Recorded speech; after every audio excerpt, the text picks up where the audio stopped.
The other day I was looking through a list of the world #1 performances in 2025 in athletics, and this is quite the impressive list.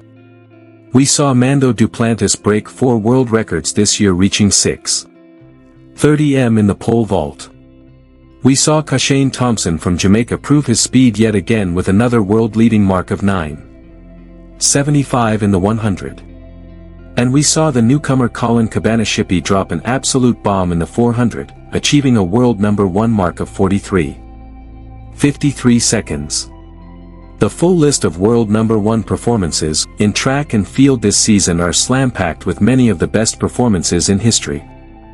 There's a few world records in here. There's the second fastest 400 in history from Sidi Mlaklen Levon. And there's many national records that will go on to stand for years. However, there was one performance that was different from the others. In fact, it's something that really seems like it shouldn't even be possible. It's no Lyles in the 200 m with his 19:51 second world lead. And the reason that this specific result is so much different than others is because he actually ran this in the semi-final. If we go back to this year's world champs, Noah dropped this absolute nuke in 19:51 seconds in the semis. And in his own words, he backed off over the final 10 m. To get a world #1 mark over everyone else in the world while intentionally slowing down in one of the most competitive events in track right now is just diabolical any way that you, music, look at it. Now, after running this 19:51, Noah's 200-meter final resulted in almost the exact same time as he crossed the finish in 19:52 to win his, music, 4th consecutive world championship title in the 200. And this came in one of the deepest 200 fields in history, as this race marked the first time that all 3 medalists ran under 19:7 for the final. On paper, Noah's 2025 just wasn't supposed to be this, music, fast. But with yet another undefeated season and a record-setting 7th world #1 ranking, what exactly does this mean for Noah for 2026 and beyond? Music, well, it means something pretty big for Noah Lyles. So, this was one of the hardest races for you. How did it feel crossing the line in first for you? I feel really good.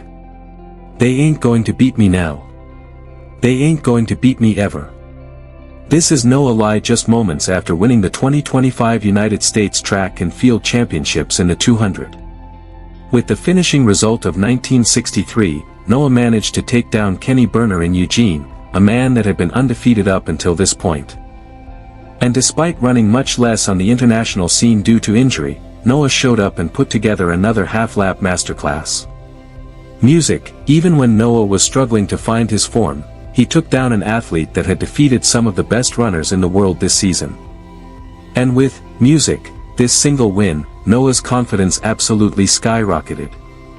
After winning 200-meter races in Monaco and in the US Champs, Noah followed this up with a solid 1974 in Zurich, taking down the Olympic champion Tabaho from Botswana by just a few hundredths of a second.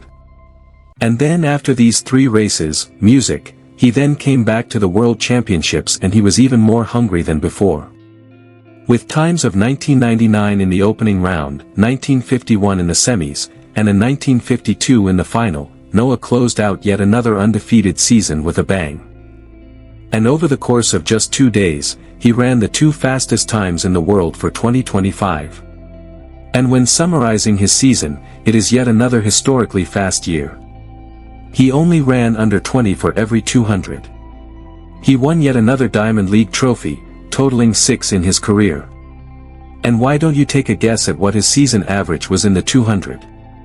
Don't forget this includes qualification rounds and every other performance before that. Well, his season average was actually 1974. And this does include the qualifying races.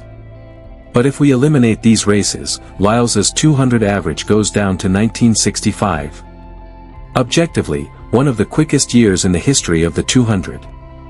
Noah's sprinting career has been defined by his ability to put together the absolute best races of his year when it matters the most. But it's also been defined by his ability to effortlessly close his races faster than anyone else in the world. Take this year's World Champs for example. In the semis, he achieved split times of 10:14 for the opening 100, followed by a 9:38 for the final 100. Now, this 9:38 was far and away the fastest close in the semi. And then for the final, he did it again, running splits of 1012, music, for the opening 100, followed by a 9:40 over the final 100.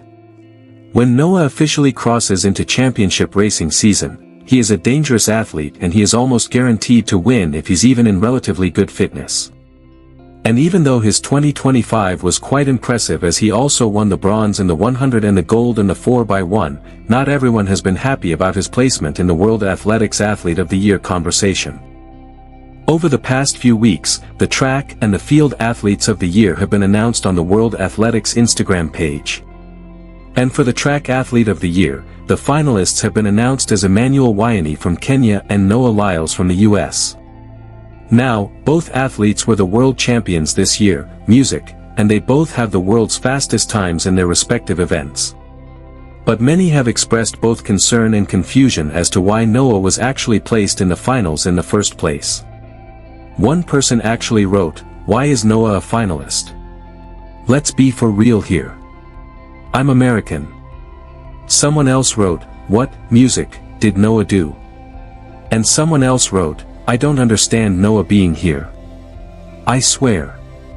And to all of these complaints on Instagram here, let's just unravel why Noah in fact does deserve to be here as a finalist.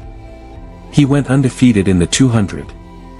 He averaged 1965 for the 200 m. He ran the world lead for a record 7th time. He was also undefeated in the 60 m. He won the Diamond League final for a record-setting 6th time, which is more than any sprinter in history. He only ran under 20 seconds for the 200. He was the world champ in the 200. He was the bronze medalist in the 100. He anchored the 4x100 meter relay team to a gold medal with a split of 8:84, and after struggling with injury for much of the year, his first race back was in Monaco. You know, one of the most competitive and high-profile races of the year. And in this event, he managed to take down Let Tobo from Botswana, last year's Olympic champ, in 19:88 seconds.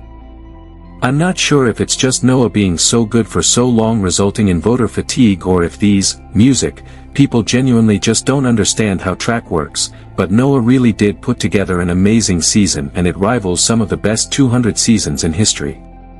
Now, out of all of Lyles' accomplishments, out of all of his accolades and championship moments this year, I think that his biggest win, his single biggest and most influential moment of 2025 was his first place win at the United States Nationals.